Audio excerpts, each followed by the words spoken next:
Hi all, I'm Mark Van Ryswyk, EVP at Glue Mobile. Really excited to be here talking to all of you specifically about Design Home. A little bit about me, I've been in games for about the last 18 years, 7 of which in mobile. And I've had the pleasure of playing a variety of different roles. At EA, I was COO of the mobile division, as well as Group GM over a series of casual titles. And I've had the real pleasure of working on titles, or certainly engaged with titles that I'm personally passionate in playing, from Tetris to Scrabble to SimCity, Sims Free Play, Racing Rivals, Real Racing, and the list goes on. Today I'm here to talk about specifically Glue's CrowdStar Studio, where I'm the GM, and really diving into something that we believe is a relatively unique opportunity. And it's a category I like to call lifestyle games. Lifestyle games are products that are focused on women, that really blur the lines between real-life interests and play. And it's really about bringing together aspirational experiences in a creative outlet with ultimately layered foundation. One way of thinking about it is if you think about Pinterest or Instagram, and you think about the narratives that we play on in fashion and home decor, and imagine those layered with game mechanics that deliver a sense of accomplishment, achievement, and ultimately set a series of goals for our players. And so today I want to dive a little bit into Design Home and just how we're changing the dynamics of play, really by empowering creativity and building confidence with our player base. So an interesting data point, Google commissioned a study in 2017 with Newzoo that really took a look at this notion of this underserved audience. And it's no real surprise that 49% of gamers out there are female. But really, it is a very interesting data point, because if you look back to 2006, that would have been more in the mid-30s range. And that explosive growth that we've seen, it really is coined with the growth that we saw in terms of smartphone penetration. And so not only did we see this explosion in terms of device penetration and growth in Asia, but really what we saw was a change in gender accessibility to games. And following up on the Newzoo study, another thing that surfaced up was that 65% of women ages 10 to 65 are playing games. And so mobile's really tearing down these barriers and creating accessible experiences for these women to engage with products and layering them into their experiences where they're competing with multiple priorities, whether it's family, whether it's friends, or whether it's forms of creative outlets or personal shopping or whatever that might be. And one thing that we've discovered at CrowdStar is that they inherently engage with games, certainly our games, very differently than their male counterparts.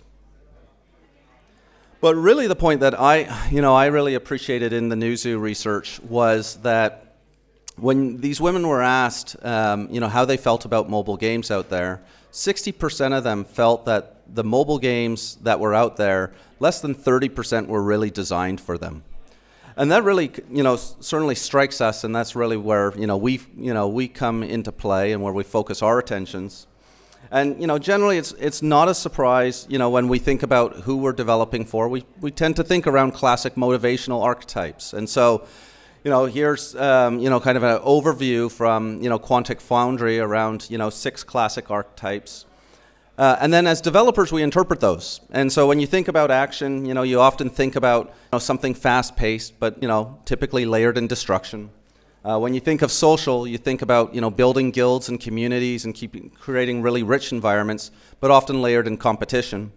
And mastery, we think of really fun strategic choices and play and great strategy games, but often layered in fantasy or war fiction of sorts. And the list goes on. And so it's not really a surprise when we hear this, through the Newzoo report, that women feel like there really aren't a lot of games that are specifically designed for them. And that's the environment that we launched Design Home. So building off of our success with Covet, we looked at, various different, genres and areas in terms of what ultimately could we connect women to their interests and motivations. And when we looked at the home decor category, we saw an extremely fragmented space, and we saw a tremendous opportunity to really create a form of play, in the space that was really disaggregated. And so we focused on bringing our players together by providing them a creative outlet. And ultimately, one of our goals was, could we establish a sense of confidence in what they achieved, and could we deliver a place that was, really a form of relaxation? And so we created a product where players come in and they have a chance to engage with textures, with colors, They have a chance to ultimately think about patterns and how, various different, objects come together to create really beautiful scenes that they might see in their everyday life. And through all this, we start to really blur the lines between this notion of like real-world aspirations and interests, the fantasy or certainly the desires of, accessing some really interesting designs and ultimately furniture, and then ultimately tying that to real-life practical considerations. And that success led to a lot of things. We've got over 1 million DAO in the game at any given point, certainly have over this past year. We've had over 60 million downloads to date, and we've delivered over $215 million of bookings. And so from our standpoint, that felt like quite a success. But then the question for us was, where do we go from here? And we saw a ton of different opportunities, but really what we needed to do was first index on understanding who were these players that were inside Design Home, and ultimately getting behind the quant, where we had a clear understanding of their play behaviors and their spend patterns, but we didn't know enough about their motivations. And so we took a step back and we dove in. We conducted multiple focus groups in multiple markets. We were in Chicago to understand the Midwest consumer. We were in LA to understand what was happening on the coast. We conducted multiple diary studies where we actually engaged with these women in their homes via Skype and other tools, and really not only got to understand why they were playing Design Home, but the context that they were playing. And then we conducted tons of surveys to make sure that we had statistically relevant insights around our audience. And what we discovered was something certainly in my perspective felt quite unique. One was this form of creativity. And the creativity, what we learned from them was it wasn't about the pure escape of creating things that, were, purposeless or, solely serving a game. But it was the creativity in terms of the things that they desired to do in their everyday life.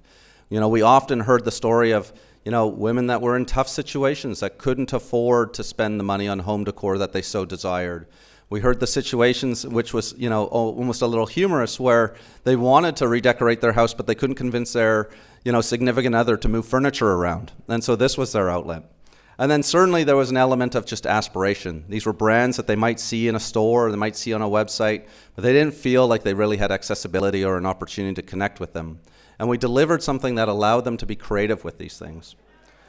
Another was escape. And what we learned about escape was that, it was relaxation, but it wasn't about pure fantasy. It was really about feeling productive and useful with that time. And that's extremely important to our player base, is feeling that sense of like, this was good time, useful time spent. And so taking those pressures off of real life, we designed with mobile best practices in mind, with bite-sized sessions as well as allowing for long form. And we would typically see engagement patterns, at the start of the day and at the end of the day.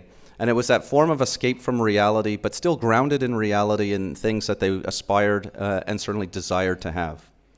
And then the big one for me, which really struck me, was about learning. And so, unlike mastery, where, a user's really thinking about, the game itself and how to achieve a specific objective, this form of learning was very different. It was really about learning their own personal style and tastes. And they learned about brands, they learned about trends, they learned about color matching, and they learned about all these elements in real life. And what was interesting about that was that they started to put into practice some of these things, and it established new levels of confidence. And it isn't too often that I hear that a game actually establishes that confidence in real life. And from that research, what we heard was many players were then making purchase decisions. Sometimes they were purchasing the very items that they were engaging with in the game, but often it was through the game experience that exposure and that confidence in making those decisions started to play out in their living rooms, in their dining rooms. And so what we achieved was really something beyond mastery of the game. It was something really personal, and it was a pretty cool thing to be a part of. And so, one of the questions was, for us was, how did we enable that real life learning? And really it boiled down to right from the start of the design. The goal was always to blur the physical inspiration and aspiration with digital play. And so it was about bringing brands that were beyond the ordinary, brands that, again, didn't feel approachable, certainly didn't feel accessible, might be something that you might browse on a website, but didn't feel like something that you could engage with. These brands were specifically chosen in terms of, both fulfilling kind of desires and needs and interests, but also representing the eclectic nature of different styles and preferences. Another was thinking about real-world challenges, and so grounding the product in design trends, thinking about room composition, thinking about the effects of lighting, thinking about relevant and exciting locations. And so it was as much about designing something that could just happen just down the street as it was designing a tropical resort in Bali. These were all things that either they were experiencing or had a desire to experience, and what we focused on was delivering that through the game. And then ultimately it was about real-world designs. It was about understanding what the trends were. It was bringing in designers that certainly were subject matter experts that our players could feel like they were learning from. And that allowed us to tell stories and create what in essence is a challenge for our user, or which ultimately leads to a design submission. And so what we discovered with this new form of play certainly doesn't add up to being a $200 million franchise in its own right. And so what you have to step back and take a look at is how we engage these players. And a big thing for us was really, the content is king. And we looked at the types of products that they consume, Instagram, Pinterest. And these products are fresh every day. There's something new, there's something delightful. And so we set out to achieve the same. And we launched 5 to 6 unique events, bringing all the things together, the brands, the challenges, the requirements, into a really delightful form of play. And not only that, we thought about accessibility. How were these women consuming other forms of entertainment? This audience doesn't typically refer to themselves as a gamer. In fact, if you ask them they play games, chances are they'll say no, even though they've spent significantly in design home. And so what we took a look at was things that they already consume. We looked at Pinterest, we looked at Instagram, we looked at Amazon, and we really looked at where were there already established forms and behaviors that were familiar to them so that they could come in and ultimately engage with this product and they weren't dealing with a steep learning curve. And then finally, it was about creating conversations. So it was about delivering to the community a set of events that could ultimately lead for conversations inside the product as well as outside of the product. So often we hear the stories of friends playing together and sharing their designs and getting into that friendly banter around whose look is ultimately better and what will the community say. And so we wanted this to be a synchronous experience that the community was consuming together. But beyond the synchronous content, it really boils down to our validation loops. And so when we look at, in everyday life, purchase decisions, I'm sure many of you have bought a car at some point. Maybe some of you have, completed, designing your living room. These are typically not experiences you do by yourself. You share with your friend, hey, here's some of the cars I'm thinking about looking at buying. You go shopping with friends as you're checking out couches and getting comfortable with it. And these big purchases are very much social decisions. And really it's through that social interaction that affirmation or confidence in those decisions that you're making are ultimately formed. And so whether it's a great outfit, whether it's a room that's being created, what we really wanted to capture was that affirmation. We wanted to capture the power of a like on Instagram. And so our validation loops are really driven by our community. And there's something extremely powerful when a user submits a look, which is ultimately a form of creativity. There's ultimately some form of vulnerability in that submission, and they're affirmed by fellow enthusiasts around the looks that they're creating. And that's really where the learning moment comes in. The learning moment comes in not because we have an algorithm that says something looks good or not, but it is about driven by the community. And so finally, I think there's just so much opportunity. And when I think about, the possibilities, I really do believe that it starts with discovering what the motivations are of play.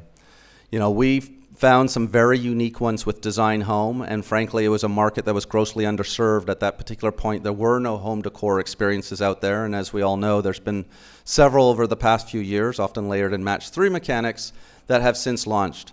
And so there are these desires and passions that exist, and it's figuring out how to tap into and connect those truths. We continue to learn those truths. On Covet, we're hearing a lot about how players are engaged socially. We have thousands upon thousands of stories of these players and the journeys that they've had with each other. In Covet, we have these fashion houses, which are essentially guilds. And, one of these stories is, as an example is, these players, one of the players in the guild didn't have enough money to finish paying for her last semester of college. Well, her guild started a GoFundMe page and raised money in order for her to finish her last semester of college. We have even more extreme stories of someone actually being freed from slavery through the guild raising money for them and basically breaking a financial bond that they were beholden to.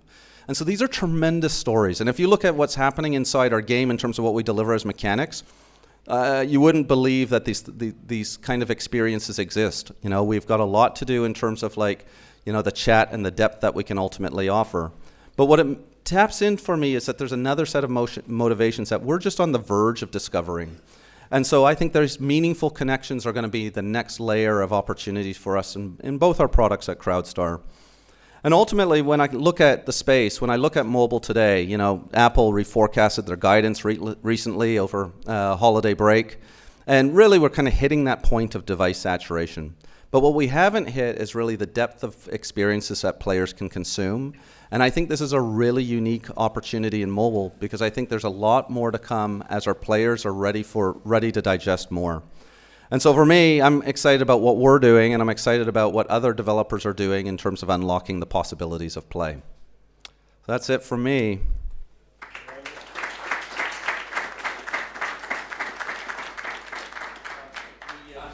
So I mean, I haven't played the game. I've heard about it, and this is the first time I kind of find out about all the depth that went into it. Out of interest, do you reconnect it back to social network afterwards? Like, can I then share what I've built in Design Home back on social into Instagram? Yeah, no, you absolutely can. And in fact, that's an area of focus for us because the challenge we have is we have a beautiful looking experience inside a game, but in the space itself of home decor, you know, the influencers build these beautifully, highly staged scenes that are highly photoshopped, and our scenes don't match up to that. And so that's our goal, is we've got to close that gap, because that's really when the shareable moment exists. The shareable moment is when we're at a level of fidelity that feels photorealistic, that can compete with those photoshopped images, and it's an expression of someone's creativity, but definitely a big opportunity. Awesome. And do you guys then partner with actual manufacturers and actual brands actively in designing the game? Not so much in designing the game, but they are active participants in it. So, yeah, from a content perspective, yeah, it's all real brands inside the game. In Covet, we do have one brand, which is our own brand, which allows us to break into the world of fantasy. But it is the grounding of the narrative is ultimately the brands. You know, that's what drives that opportunity of learning, and it isn't pure fantasy. These are real world objects that, you know, any user could go out and purchase if they so desired. Yes, absolutely. No, it's a dynamic conversation. You know, we've got contracts in place and certainly expectations layered in that, and we want to make sure those are really healthy, reciprocal partnerships. And so we work very closely with them. You know, in fact, we've run events with, you know, one of our brands, Kathy Kuo, you know, which basically offers, you know, redirection to her site where people have a chance to win real world prizes. Yeah, that's perfect. Yeah. Thank you. Maybe we should leave it there. Yes. Thank you very much. Thank you. That's great.